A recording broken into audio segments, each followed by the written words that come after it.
back to my channel. Ngayon ay magagawa ako ng tikoy ng Quezon or ang tawag sa amin ay pasingaw. Tamang-tama guys kasi magpapasko na at bagong taon. Pwede natin siyang panghanda. Ayan, ang kailangan lang natin guys ay 200 grams of glutinous rice flour. Kailangan din natin ng 1 cup of condensed milk, 1 big can of evaporated milk, 1/4 cup of brown sugar, 1/2 cup of grated cheddar cheese, at ang ating 1 tablespoon of butter. Bali, 2 tablespoon to guys. Yung matitira, ipapahid ko sa ating pan na paglalagyan ng ating butter or mixture. Ilagay na natin ang evaporated milk.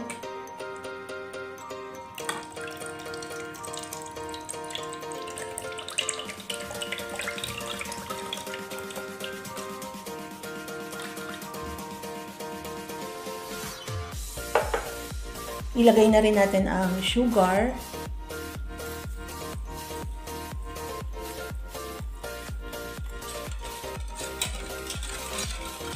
Ilagay na rin natin ang condensed milk.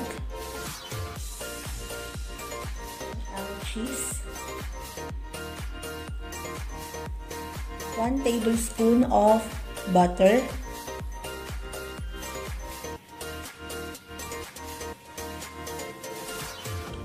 Ayan guys, may natira pa siya.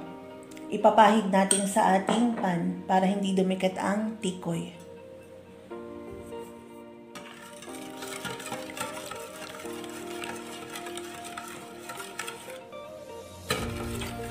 Pag tunaw na yung asukal, pwede na nating ilagay ang ating glutinous flour.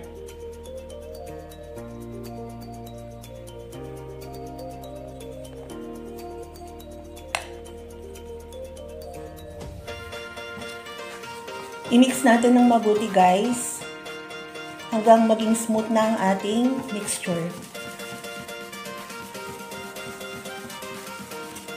Bago ko ginawa tong mixture natin, nagsalang na ako ng tubig.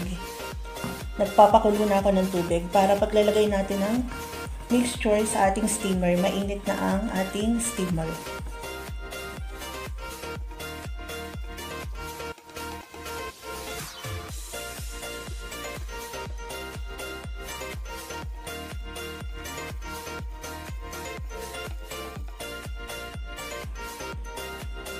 Ready na ang ating mixture guys.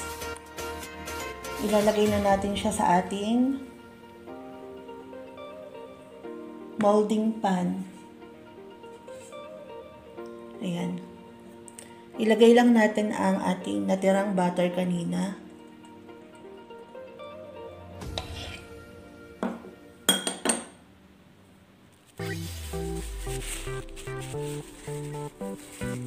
Gamit lang ako ng tissue para ikalat ang ating butter. Ayan, okay na. Ito na guys, na-transfer na natin ang ating butter sa ating pan.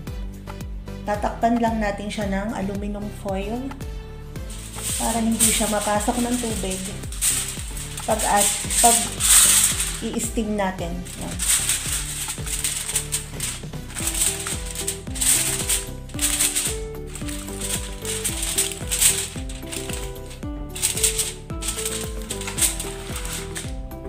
Yan, lagay na natin siya sa steamer.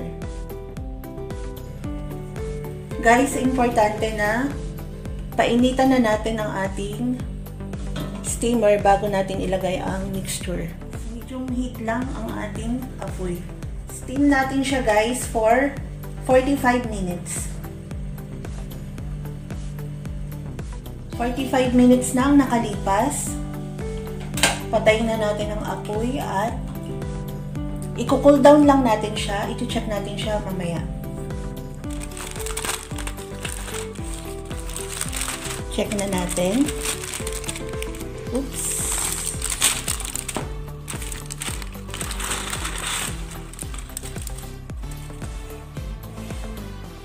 Non-sticky pan naman to guys, kaya hindi siya masyadong didikit.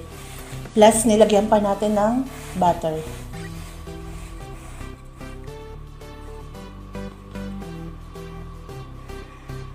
Ayan na siya.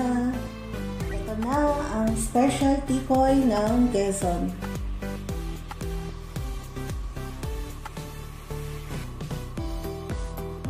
Pasensya na sa bandang gitna guys, ayan, dumikit ng konti. Pero ang importante, masarap siya.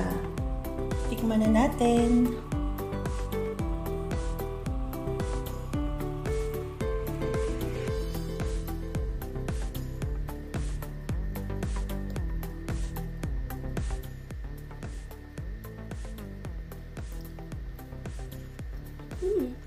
Ang sarap niya guys.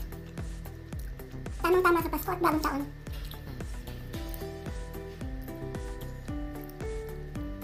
Try nyo to guys, guaranteed na masarap talaga.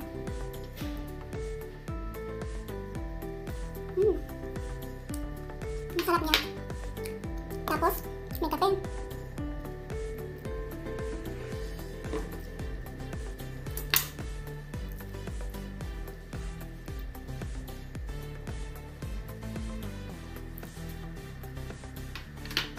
Yummy!